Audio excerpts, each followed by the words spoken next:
Season 2 की शुरुआत में हम वेडनेसडे एडम्स को देखते हैं, जो हमारी इस कहानी की मेन हीरोइन है, जिसे एक सीरियल किलर ने अपने घर के बेसमेंट में उसे कैद करके रखा हुआ था, जो उसे मारना चाहता है। लेकिन वेडनेसडे निडर और बहादुर थी। वो बताती है कि वो वहाँ कैसे पहुंची, और ये कहानी फिर 6 हफ्ते पहले यानी फ्लैशबैक में चली जाती है, जब वेडनेसडे ने गुडी एडम्स की किताब से अपनी पावर्स को कंट्रोल करना सीख लिया था। और उसका बचपन से एक ही सपना था कि वो मशहूर सीरियल किलर को ढूंढकर उसे हरा दे, जो छोटी बच्चियों को ढूंढ ढूंढ कर उन्हें मारता था। फिर एक दिन किलर गलती से क्राइम सीन पर अगवा हुई बच्ची का खिलौना गिरा देता है, जिसे वेडनेसडे के साथ ही हाथ ने उठा लिया था, और उस हाथ का नाम थिंग होता है। तब वेडनेसडे ने अपनी पावर्स यूज करके उस खिलौने से विजन्स देखे, यानी उसे ख्याल नजर आई, और फाइनली उसे किलर की लोकेशन का भी पता चल गया। तब वेडनेसडे उस शहर जाने के लिए एयरपोर्ट पर आई।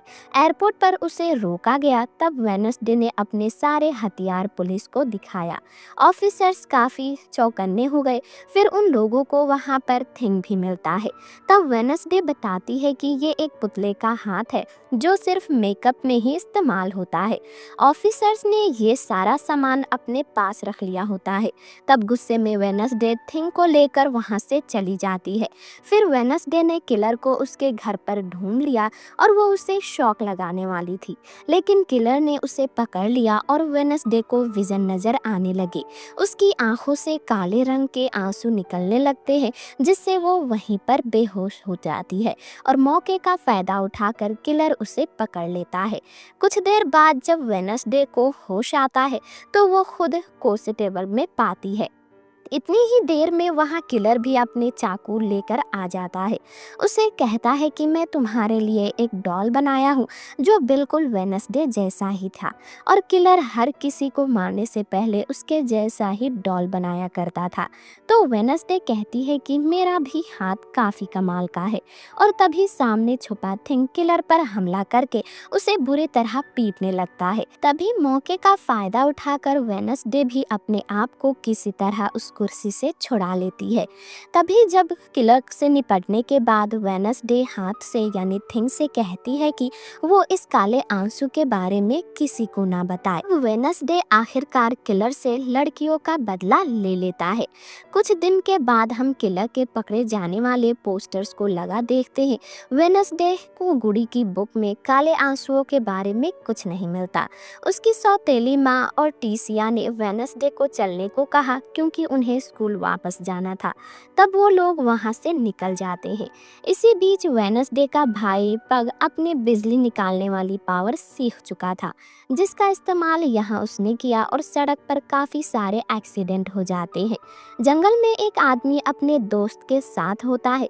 तब एक प्राइवेट डिटेक्टिव छुपकर उसकी तस्वीरें बना रहा होता है। तभी उसने नोटिस किया कि बहुत सारे कौवे आ गए हैं, जो कि डिटेक्टिव पर हमला कर देते हैं। तो वो जल्दी से अपनी कार में आकर बैठ जाता है, अपने एक साथी को वॉइस मैसेज करता है। फिर उसने देखा कि कार में भी काफ़ी सारे कौवे घुस चुके हैं। सबने मिलकर प्राइवेट डिटेक्टिव पर हमला कर दिया और उसकी जान ले ली। जहां एडम्स फैमिली नेवरमोर स्कूल में वापस आ चुकी थी, वेडनेसडे को आखिरकार इस स्कूल का डार्क एटमॉस्फेयर पसंद आने लगा था, और उसे पता था कि इस स्कूल में कहां-कहां पर लाशें छुपी हुई थी। जहां मोटेसिया ने उससे कहा कि वो पग का ख्याल रखे। वेडनेसडे कहती है कि वो तो हमेशा से ही पग का ख्याल रखती है, और यहाँ हम विजन से देख पाते हैं कि किस तरह वेडनेसडे ने उल्टे सीधे तरीकों से अपने भाई का ख्याल रखा था। वेडनेसडे पग को यहाँ की सारी बातें बता देती है। उसने ये भी कहा कि अगर किसी को मारना है तो वो उसकी मदद ज़रूर ले। फिर वो दोनों आगे बढ़ते हैं। तब वेडनेसडे को लड़कियों का एक ग्रुप मिला, जो सारी वेडनेसडे की फैंस थी। सभी में से जो लाल बालों वाली लड़की थी, वो सबसे ज्यादा क्रेजी वाली फैन थी, जो कि दोस्तों आप इस लड़की को भी याद रखिएगा। जहां वो वेडनेसडे की तारीफ करती है, क्योंकि पिछली बार उसने स्कूल को बचाया था, और वो यहाँ की हीरोइन भी बन चुकी थी। यही वेडनेसडे को स्कूल के नए प्रिंसिपल मिलते हैं। वो वेडनेसडे को इज्जत देना चाहते हैं, इसलिए इसीलिए उन्होंने वेनसडे को शाम होने वाली स्पेशल पार्टी में आने के लिए कहा, लेकिन वो मना कर देती है और वहाँ से चली जाती है, जहाँ सीधा अपने कमरे में आती है और उसने देखा कि यहाँ पर काफ़ी सारे लोग हैं। तब उसकी दोस्त इनिड ने कहा कि मैं वेयरवुल्फ हूँ, यानी आधी इंसान और आधी भेड़िया, और ये सब मेरे ही दोस्त है। फिर उसने सबको वहाँ से जाने का कहा कि वो और इनिड अब फिर से साथ रहने वाले थे। इनिड बताती है कि मुझे एक लड़के से प्यार हो गया है, मैं उसे पार्टी में मिली थी और मुझे बहुत मज़ा आया।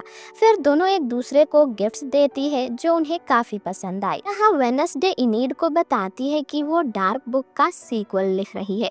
फिर उसने अपनी बुक इनिड को पढ़ने के लिए दी जो उसे काफ़ी अच्छी लगी। अब इनिड का क्लासरूम वहाँ से आ जाता है, लेकिन वेनसडे को कहकर वो उसे वहाँ से भगा देती है। उसने बताया कि मुझे अब ये नहीं, कोई और पसंद आ चुका है जो मेरी ही तरह वेयरवुल्फ है। यही उन दोनों को एक फ़ोटो मिली जिसमें कोई वेनसडे पर नज़र रख रहा था। वेनसडे ने उस फोटो को छुपकर अपनी पावर्स का यूज़ करके विज़न देखा। उसे पता चला कि जब से वो स्कूल आई है कोई स्टॉकर उसका पीछा कर रहा है। सब देखने के बाद तुरंत ही वेनसडे की आंखों से फिर से काले आंसू आने लगते हैं। तब वेनसडे ये सब देखकर हैरान रह जाती है। वहाँ दूसरी ओर मोर्टिसिया और उसके हस्बैंड पक का रूम देखते हैं जो उन्हें काफ़ी ज़्यादा पसंद आता है। यहाँ वो पक के साथी से भी मिलते हैं। उसका साथी अपनी पावर्स के बारे में बताता है जिसमें वो पहले मक्खियों को कंट्रोल करता था, लेकिन अब वो बाकी जानवरों को भी कंट्रोल करना सीख रहा था। तब पग ने बताया कि मुझे तो सिर्फ जानवरों को खाना पसंद है। कुछ देर बाद एडम्स फैमिली प्रिंसिपल से मिली जो मोर्टेसिया को स्कूल के लिए गाला फंक्शन की कमेटी की हेड बनने के लिए पूछता है। पहले ये काम एक अमीर लड़के की माँ करती थी, लेकिन फिर उसने ये पोस्ट छोड़ दी, इसीलिए वो अमीर लड़का इस बार स्कूल नहीं आया। साथ ही प्रिंसिपल उन लोगों को स्कूल से दूर एक घर भी रहने के लिए देता है जो मोर्टेसिया को तो काफ़ी पसंद आता है, लेकिन ये सब कुछ वेनसडे को बिल्कुल पसंद नहीं आ रहा था। यहाँ पर मोर्टेसिया उसे कहती है कि अब गुडी तुमसे बात नहीं कर रही और मैं तुम्हारी यहाँ पर रहकर मदद कर सकती हूँ। साथ ही तुम्हारे जैसी पावर वाली एक लड़की को पहले भी मैंने संभाला है। वेनसडे समझ गई कि मोर्टेसिया अपनी बहन के बारे में बात कर रही है। इन्हें वेनसडे की आर्ट के बारे में भी पता चलता है, जहाँ मोर्टेसिया कहती है कि हाँ तुम व्यूज की तरह हो जिसमें तुम दोनों की पावर्स भी सेम है। बात को सुनकर वेनसडे कहती है कि आपको मेरी नहीं बल्कि पग की फिक्र करनी चाहिए। इतना बोलकर वो वहाँ से चली जाती है। मोर्टेसिया दुखी होती है और समझ लग गई थी कि उसने वेनसडे को छुपा रही है और उसके साथ वो कुछ गलत होने नहीं देना चाहती थी। वेनसडे और थिंग जंगल से वापस जा रहे थे। वहीं पर उन्होंने पुलिस को देखा जो प्राइवेट डिटेक्टिव की लाश की जांच कर रही थी। नई शेरिफ ने पता लगवाया कि कौवों ने उस पर हमला करके उसकी जान ले ली। तभी वेनसडे को एक आदमी दिखाई देता है जो उसे देखकर भाग रहा था। वेनसडे ने तब उसका पीछा किया और उसे मारकर पकड़ लिया। वो आदमी था केल्विन, जो बताता है कि वो प्राइवेट डिटेक्टिव उसका ही दोस्त था। जहां वो दोनों दोस्त और एक केस पर ही काम कर रहे थे जिसमें हम दोनों आउटकास्ट की मदद करना चाहते थे, यानी ऐसे बच्चे जिसके पास पावर्स थी। इसकी वजह ये थी कि मेरा भी बेटा आउटकास्ट है जो टाइलर है, जिसके बारे में वेनसडे जानती थी, जो इस टाइम जेल में है। वेनसडे कहती है कि टाइलर को उसके बुरे कामों की सजा मिली है।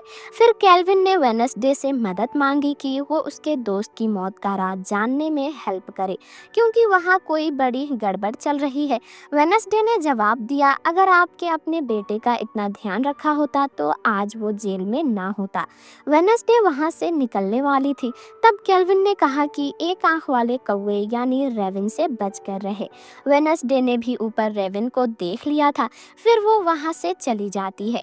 रात को इनिड का रूममेट अपने घर में सभी बच्चों को कहानी सुना रहा था कि 200 साल पहले एक बच्चा था जो काफ़ी ज़्यादा पतला था, लेकिन उसका दिमाग काफ़ी तेज चलता था। इसलिए वो अपने दिमाग से मशीन बनाकर खुद को बेहतर बनाना चाहता था। फिर उसने एक मशीन वाला दिल बनाया ताकि वो खुद को बदल सके, और उसने वो मशीन वाला दिल अपने जिस्म में लगा लिया, जिससे वो पूरी तरह बदल भी गया। बहुत बड़ी बड़ी मशीन्स फिर वो बनाना शुरू कर देता है, लेकिन धीरे धीरे ये मशीन्स खतरनाक बनती गई। एक दिन एक बड़े धमाके में उसकी जान भी चली गई। धमाके से उसकी लाश टावर से बाहर गिर गई, जो एक पुराने स्कल यानी खोपड़ी वाले पेड़ के नीचे है। आज भी वहाँ उस मशीन वाले दिल को धड़कन हल्की से सुनाई देती है, और हमारे ग्रुप के बहादुर लड़के ही वहाँ जाकर ये धड़कनें सुन सकते हैं। तो क्या किसी में दम है इतना जो वहाँ जा सके? जो सुनकर पग जोरों से हंसने लगता है, क्योंकि उसे इस कहानी में दिलचस्पी लग रही थी। प्रिंसिपल सायरन से मिलता है, जहाँ मोर्टेशिया की गाला इवेंट में मदद करने के लिए उसे सायरन को चुना, क्योंकि वो काफ़ी ज़हीन थी, लेकिन उसने पढ़ाई की वजह से मना कर दिया। इसीलिए प्रिंसिपल कहता है कि हम लोगों के पास पहले अमीर लड़के की माँ के काफ़ी ज़्यादा फंड्स थे, लेकिन अब वो नहीं है, तो फंड्स भी ख़त्म हो गए हैं। इसलिए हम लोग स्कॉलरशिप्स और स्कॉलरशिप्स वाले बच्चों को निकाल रहे हैं, जिसमें तुम भी शामिल हो। लेकिन अगर तुम अपनी पावर्स को हमारे काम में मदद के लिए यूज करोगी, तो मैं तुम्हारे यहाँ पर रख लूँगा। तब सायरन समझ गई कि प्रिंसिपल उसकी पावर का फ़ायदा उठाना चाहता है। वो परेशान हो गई, क्योंकि उन लोगों का नाम पहले ही बदनाम था कि वो ज़बरदस्ती अपनी बात मनवा लेते हैं अपनी पावर्स की मदद से। एनीड और थिंक वेडनेसडे की बात कर रही थी कि मशहूर होने के बाद वो हमें भूल गई है। एनीड ने थिंक के लिए एक रूम भी बनाया था, जो उसे काफ़ी पसंद आया। रात होने पर वेडनेसडे फिर से गिटार बजाने लगती है, जो सुनकर म्यूजिक टीचर यहाँ पर आ गई और उसे अच्छा म्यूजिक बजाने के टिप्स भी देती है। उसने वेडनेसडे को कहा कि मैंने तुम्हारे स्कूल को बचाने के बारे में सुना था, इसीलिए मैं तुमसे मुतासिर होकर तुमसे मिलने यहाँ पर आ गई थी।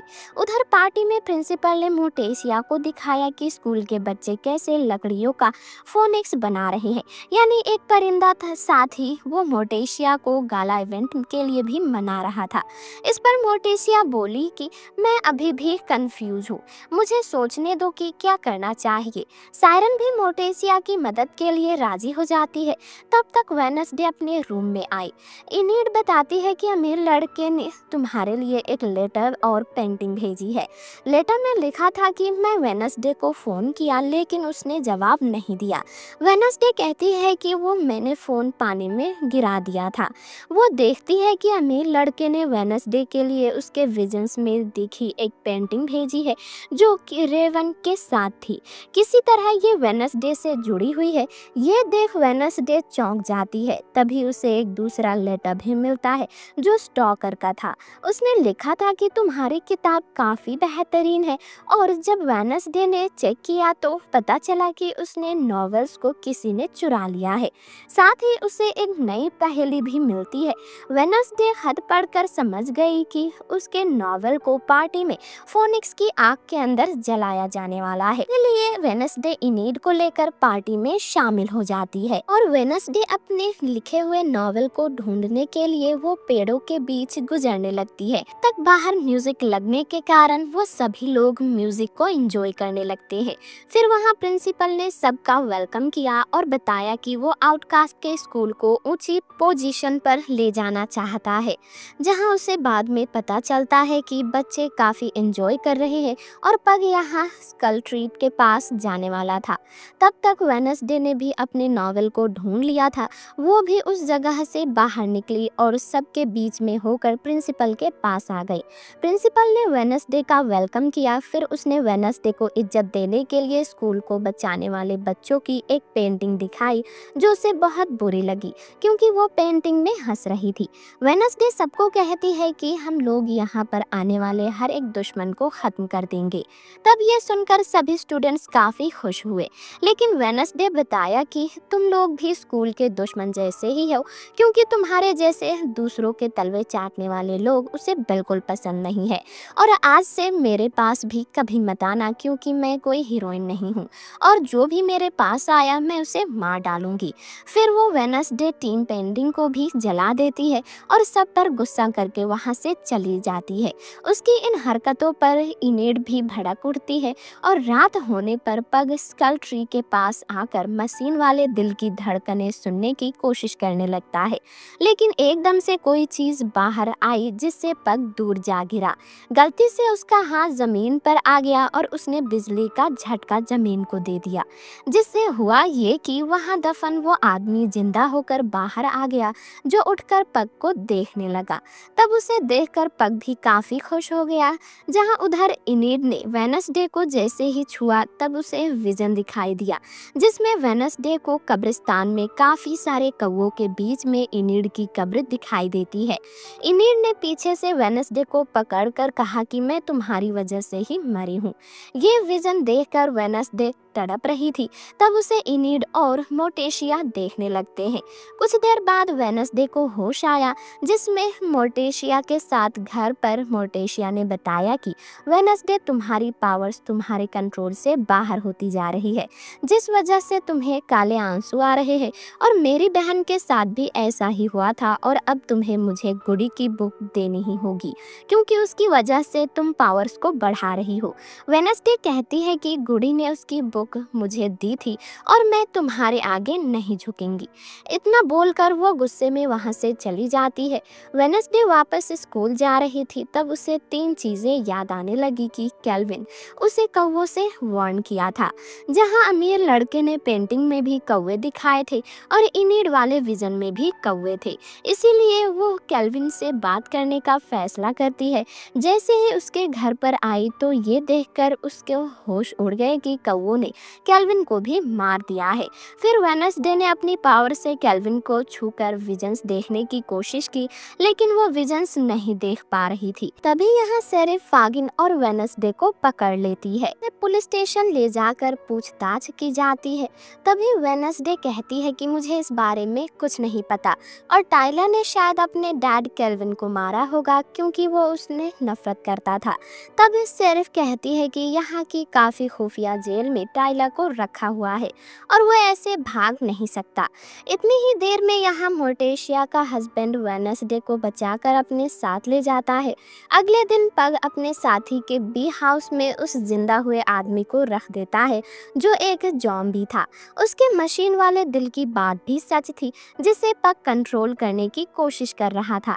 ये दोनों इसे यहाँ रखने के लिए राजी हो गई। उसे खाना खिलाते हैं और जब वो उल्टी सीधी हरकतें करता है तो ये खुश होते हैं। वेनसडे अपनी पावर्स यूज ना कर पाने से परेशान थी और उसने थिंग को बताया कि मैंने इनिड को विजन में मरते हुए देखा और अगर इनिड को ये पता चलता है तो वो डर जाएगी। फिर दोनों कमरे में आई, तब उन्हें इनिड की लाश मिली और वेनसडे इसे देखकर काफी दंग रह जाती है।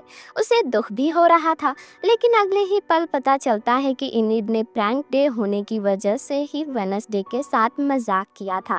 तब वेनसडे ये देखकर खुश हुई कि इनिड जिंदा है।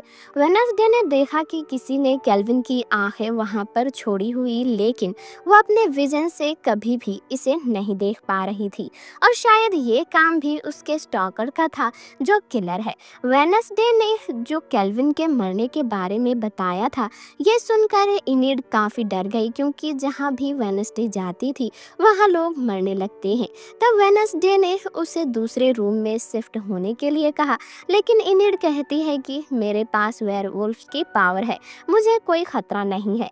तब तक स्कूल के सभी बच्चे एक दूसरे पर प्रैंक कर रहे थे।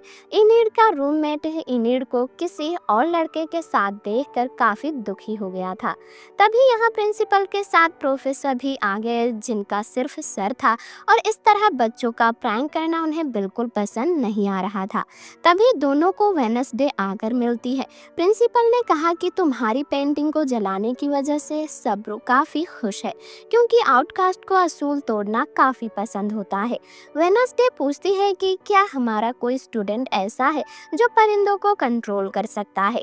तो प्रोफेसर कहता है कि यहाँ सालों से कोई ऐसा स्टूडेंट नहीं आया जो बर्ड्स को कंट्रोल कर सकता हो। उधर वो जॉम्बी जिसे वो चैन से बांध कर गए थे, उसने जंजीर तोड़कर वहाँ से अपने आप को आजाद कर लिया।